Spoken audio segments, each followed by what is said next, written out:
In this video, I'm going to show you how easy it is to film with your Canon R50. Now do not go anywhere, because in this video I want to show you how easy it is to film with this awesome camera, what it will sound like with or without a microphone, and later in the video I plan to share some tips with you as well. Now if that sounds interesting to you, I'm Dave from TVR Creators and I make weekly content on the best cameras for creators and hobbyists. If that sounds interesting to you, don't forget to like and subscribe. Some power tips for the R50 then. I would definitely recommend a spare battery, though my little power tip is when you're not recording, I know it sounds obvious but I've done it loads of times, turn it off, and it's amazing how long the battery can last when you're filming. Something awesome to bear in mind when you're recording a long video, say, or maybe you're reviewing a product or something, it can record up to an hour without stopping, which is a really cool power tip with the R50, when obviously the M50 tends to do about half an hour. But then again, I find that fine because I don't tend to talk long than about 15 minutes hopefully, so that's never been a problem. Now the record button's easy to find. On the top there, it has a really nice viewfinder, which is really nice to see, and then you can turn it around. It's a touch screen, you can play around with all the settings.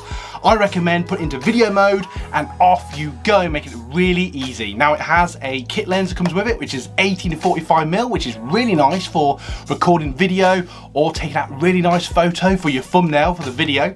Obviously you can change the lens down the road to any lens that you want that fits this particular camera. Now you can play around with the manual settings of the R50, the ISO and the shutter speed if you want to get like a particular look or get extra light if it's a bit darker. But so far I've found that the light with the kit lens is perfectly fine as long as you have good light. So little power tips I'd recommend if you're filming indoors like I am today: use a floodlight or a couple of lights, or film by the window, or perhaps if you can film outside. The internal microphone, which you'll find out later, is nice as well.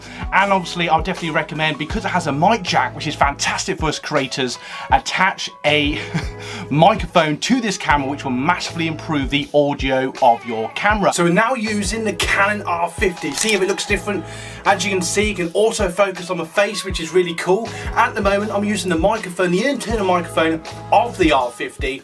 If you're getting value so far from the video, don't forget to like and subscribe. And you know what, if you really want to support the channel, go and check out our links. Obviously all the cameras we're using today are in there, but feel free to buy us a coffee. Now with the awesome R50, make sure you've got the lens set up. You literally just turn the lens, and let's see what happens if I just turn it a little bit. So you can turn it in to the different settings and you get that nice sort of shot, and you can see it auto focuses for me.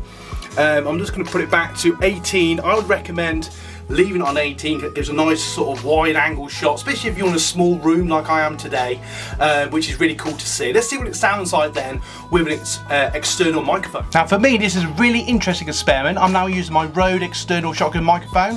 Hopefully it sounds even better, though as you probably heard, the internal microphone is perfectly good for filming indoors or outdoors if it's not too windy, though I would recommend some sort of external microphone. It doesn't really matter, to be fair, they're all pretty good. But this is what it sounds like with that external microphone. I'll definitely recommend one of them.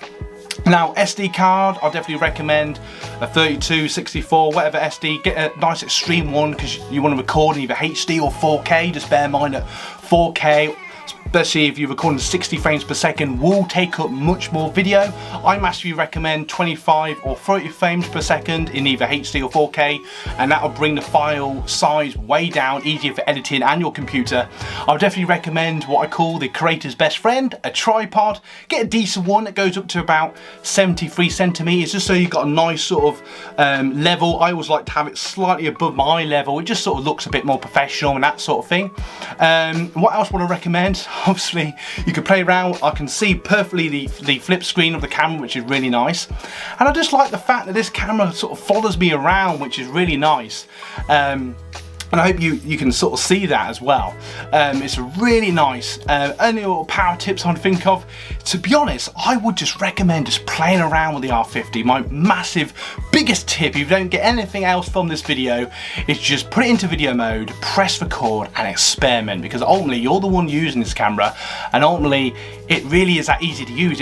That's what I love about these modern mirrorless cameras. You can just point and shoot and off you go, making these cameras really, really good. Now in a moment, I want to leave you 2 end cards that are going to bring you even more value. If that sounds interesting to you, I'll tell you what, I'll see you in the next video. Why? Because you guys rock.